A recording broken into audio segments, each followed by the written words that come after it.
시청자 여러분 안녕하십니까? 한 주간의 뉴스를 더 깊이 있게 분석하는 전주 MBC 더 체크 이몽진입니다. 먼저 이슈 체크에서는 순창 구림농협 투표소 사고를 낸 70대 운전자가 구속됐다는 뉴스, 한 방송사 기자의 전주 비하 발언 논란, 이어 도내 1인 가구 실태와 지원책에 관해 짚어봅니다. 이슈 토론에서는 갈수록 심각해지는 학교폭력 예방법과 대책에 관해서 이야기해보겠습니다. 먼저 한 주간의 이슈 짚어봅니다. 오늘 또 홍민호 변호사와 함께합니다. 안녕하십니까? 네, 안녕하십니까? 네, 전국 동시 조합장 선거가 치러진 지난 8일 순창 구림 농협투표소에서 교통사고가 발생했습니다. 4명이 숨지고 16명이 다치는 안타까운 사고였는데요. 70대 운전자 구속됐죠?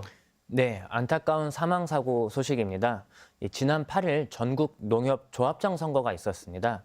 전북 순창군 구림농협에서도 마찬가지로 조합장을 뽑기 위한 선거가 있었는데요. 그런데 한 70대 노인이 1톤 트럭을 운전하던 중에 이 선거를 위해 기다리던 유권자들을 향해 덮치는 대형 사고가 발생했습니다. 이 사건으로 인해서 4명이 사망을 하고 16명이 현재 치료 중에 있는데요. 이 조사 결과 졸음 운전이나 음주 운전은 아닌 것으로 파악이 되었습니다. 그리고 이 노인이 브레이크를 밟으려다 실수로 가속 페달을 밟았다, 이렇게 말한 것으로 보아 운전 미숙으로 사고 원인이 보입니다. 사건이 워낙에 중대하다 보니 전북경찰청은 이 노인이 70대의 고령의 운전자임에도 불구하고 구속영장을 청구할 수밖에 없었다라고 하고 있고요. 전북지방법원 남원지원에서도 이 노인이 도주 우려가 있기 때문에 구속을 할 수밖에 없다라고 결론을 내고 지금 현재 구속되었습니다. 네, 구속 이후에는 어떤 처벌을 받을 것으로 예상됩니까? 네, 교통사고로 사람이 사망하였다면 교통사고 처리 특례법상 치사 혐의를 받게 됩니다. 이 경우에는 5년 이하의 금고 또는 2천만 원 이하의 벌금을 물게 되는데요. 일반적인 교통사고 사망사건의 경우 아무리 과실이라고 하더라도 사람이 죽은 것이기 때문에 보통 금고 1년형에 행해지는 경우가 많습니다. 다만 피해자의 유가족들과 합의를 하면 집행유예를 기대해 보기도 하는데요. 그러나 이 사건의 경우 사망자가 4명이나 되고 부상자가 16명에 이르기 때문에 제 생각엔 거의 실형이 확실시 된다라고 보이고, 다만 이 분에게 고령이고 또 사고에 고의는 없었기 때문에 과연 얼마나 감형을 받을 수 있을까가 핵심이 될 것으로 생각됩니다. 네, 고령 운전자의 운전 미숙으로 알려지다 보니까 고령자 운전에 대한 우려가 커지고 있습니다. 면허 자진 반납 얘기도 나오고 있고요. 그런데 지자체들이 내놓은 혜택이 미미하다 보니까 그간 반납률이 저조했다고 그러죠? 네. 우리나라가 아무래도 지금 고령화 사회로 계속 접어들고 있습니다. 그러다 보니 70세 이상의 운전자가 계속 늘고 있고요. 통계적으로 이제 살펴보면은 고령 운전자가 해마다 30명씩 늘어서 현재는 400만 명에 이른다고 하고 있고요. 사고 발생 비중 또한 전체의 15.7%에 달하고 사망자도 24.3%도 달하고 있어서 다른 연령대에 비해서 이 사고의 숫자나 사망자의 숫자가 상당히 높은 편입니다. 그러다 보니 이 지방자치단체에서는 이 고령 운전자의 운전면허증 자진 반납을 권하고 있는데요. 하지만 이게 현실이 좀 녹록지 않은 게, 이 자진 반납을 하게 되면은 이 국가에서도 어떤 혜택을 줘야 되는데 그 문제도 다 예산이고 세금이기 때문에 좀 혜택이 미미합니다. 이 통계적으로 살펴보면 이 고령 운전자의 자진 면허 반납 비율이 약 2%로 사실 100명 중에 2명 정도만 반납을 하고 있는 실정이다 이고요. 그래서 혜택 같은 것들은 지금 계속 지원이 되고 있는 상황인데, 이 운전면허증을 자진 반납을 하면은 이 전주나 이제 군산 같은 도시에서는 20만 원의 이제 교통카드가 들어가 있는 이 충전 카드를 지급을 하게 되는데요.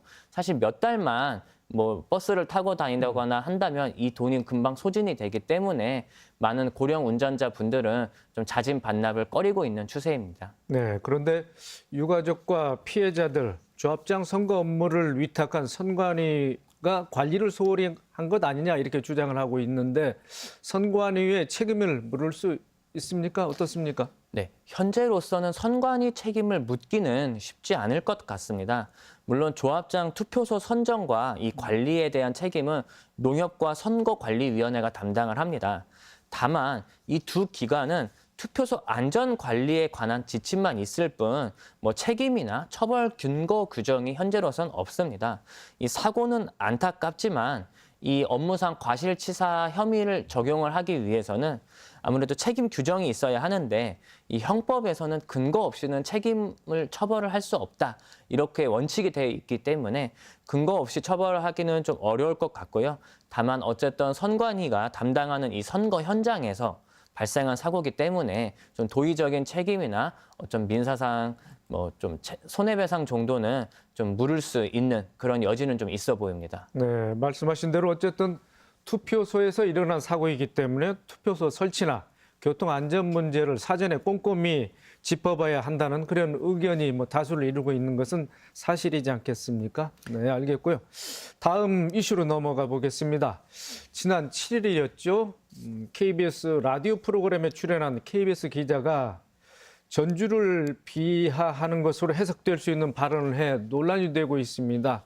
그 경위를 좀 설명을 해 주시죠. 네, 지난 7일 KBS의 한 기자가 라디오 방송에서 이 국민연금공단 기금운용본부의 서울 이전 여부에 대한 찬반을 토론하던 중에 이제 갑자기 이 전주시는 뭐 소, 돼지 우리 냄새가 난다 이렇게 폄훼했습니다.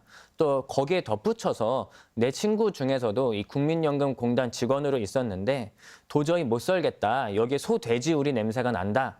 라면서 서울로 올라온 친구가 있다. 이렇게까지 말을 하면서 많은 전라북도와 전주 시민들의 좀 공분을 사고 있습니다. 네. 공영방송에서 그것도 기자가 이런 비하 발언을 했다는 게 믿기지 않은데요. 기자의 발언도 문제지만 KBS의 대응도 도마 위에 올랐지 않겠습니까? 네, 물론 기자가 전북과 전주를 국민연금공단이 있어서는 안 되는 시골로 폄훼한 것도 문제지만은 KBS가 처음 사과 없이 해당 방송에 다시 듣기분만 삭제를 한 것도 좀 비판을 받고 있습니다.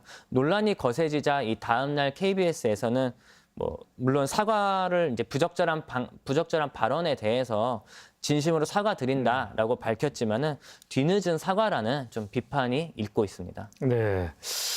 이 정도면 방송 제작 가이드라인에 위배될 소지도 크고 뭐 KBS 노조에서도 방송법 위반이다 이렇게 성명서를 발표하지 않았습니까? 뭐 어떤 내용들입니까? 네.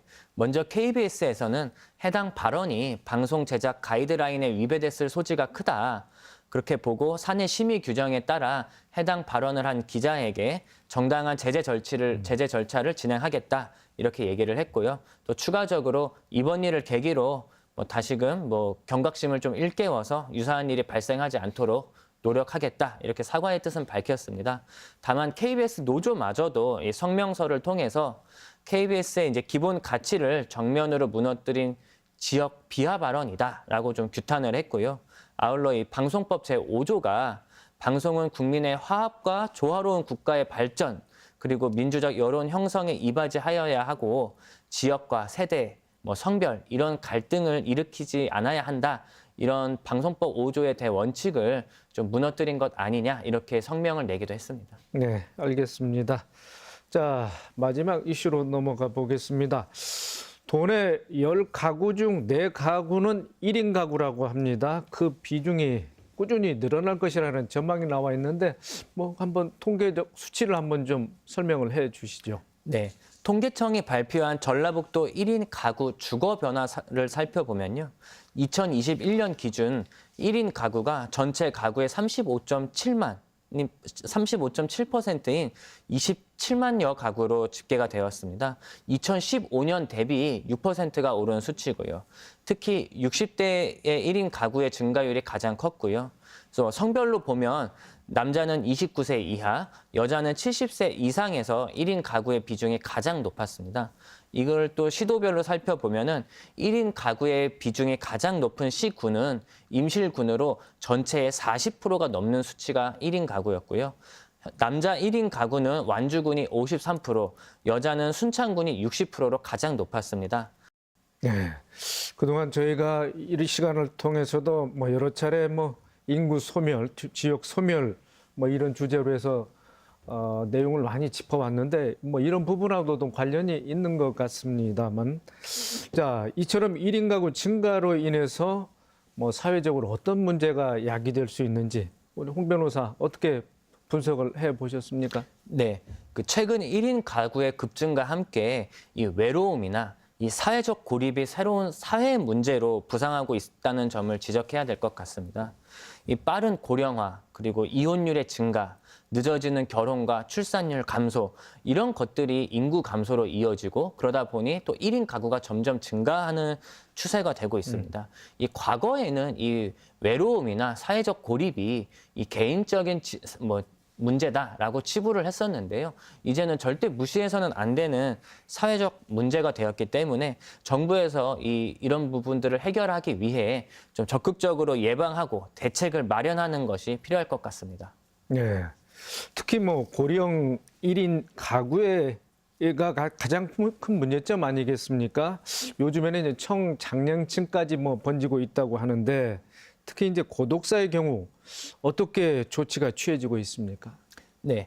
최근 고독사 예방법이 제정되어서 처음으로 이 고독사 실태조사라는 것을 했는데요. 이 통계에 따르면 2017년부터 2021년까지 매년 고독사 발생 건수가 증가하고 있습니다. 특히 재작년인 2021년에는 약 3,300명이 고독사를 하였습니다. 이 같은 고독사 증가세는 결국 1인 가구 중심의 가족 구조 변화와 이 주변인들과의 단절 등이 원인인 것으로 뽑히는데요. 특히 이런 고독사의 경우 남성 고독사가 2,800명 정도로 여성 고독사에 비해서 5배가 많기 때문에 남자분들이 특히 좀 주의를 하셔야 될 것 같고요. 또 나이대를 분석해 보면 5, 60대의 남성의 고독사 비중이 전체의 절반을 넘습니다. 또 한 가지 특징은 20, 30대의 고독사 비중이 약 8% 정도로 상당히 높다라는 건데요. 이 환산해 보면 매년 200명의 청년이 홀로 세상을 떠나고 이를 아무도 알지 못하였다라는 것입니다. 더욱 심각한 것은 이들 20, 30대 고독사 청년들의 대부분은 그 원인이 자살로 밝혀져서 더 충격적으로 좀 다가오고 있습니다. 네, 상황이 이렇다 보니까 정부나 각 지자체들도 1인 가구 지원책들을 내놓고 있는데요. 뭐 어떤 것들이 있는지 좀 소개를 해 주시죠. 네, 과거에는 이 고독사가 노인들과 관련해서 많이 발생을 하였기 때문에 이 노인복지와 관련한 많은 어떤 정책들이 좀 펼쳐졌는데요. 네, 최근에는 청년들의 고독사를 예방하기 위한 정책이 많이 늘었다는 것이 특징입니다. 특히 청년 실업률과 이 청년들의 고독사 관련성이 높다고 보기 때문에 청년들이 어떤 직업 프로그램을 이수할 시 이 직업이 없더라도 최대 300만 원까지 이 청년 도약 준비금이라는 것을 지급해서 이 청년들이 사회적으로 고립되는 것을 좀 막고 있는 정책들이 있고요. 또 최근 서울시가 개발한 사회적 고립 척도라는 게 있습니다. 이게 이제 개인별로 이 고립의 정도와 뭐 유형 이런 것들을 좀 나누게 되어 있는데요. 그래서 개인에 따라 서로 다르게 내적 치유와 이 대인관계 커뮤니티 교육 같은 것들을 하고 있고요. 또 전문가의 심리 상담이나 미술 치료 같이 운동 같은 다양한 이제 좀 심리 상담 프로그램들을 진행하고 이 프로그램을 성실하게 이행하면은 1인당 20만 원 등의 뭐 인센티브를 지급하는 이런 정책들이 현재 준비되고 있습니다. 네. 추가로 질문하면 1인 가구가 사회적 구조적 문제라고 하면 지역사회가 함께 나서야 될 것 같은데 대책 마련이 시급하지요? 네, 많은 전문가들이 분석하기로는 이 고독사를 예방하고 방지하기 위해서는 가장 중요한 것이 이웃의 관심이다, 지역사회의 관심이다, 이런 의견들이 가장 많습니다. 좀 점점 이렇게 이 삭막해져가는 사회지만 주위의 이웃을 한번 좀 돌아보는 관심을 좀 가지면 좋을 것 같고요. 또 지자체로서도 이 관할 내 1인 가구가 얼마나 되는지, 어떤 사람들이 1인 가구인지 이런 좀 정확한 통계 자료를 통해 실태 파악을 좀 해야 되는 것이 필요할 것 같고 또 이들에게 맞춤형 지원을 할 수 있도록 예산부터 좀 일단 배정을 좀 해야 될 것 같습니다. 네, 알겠습니다. 이번 주 이슈 분석과 점검 홍 변호사였습니다. 수고 많으셨습니다. 네, 감사합니다.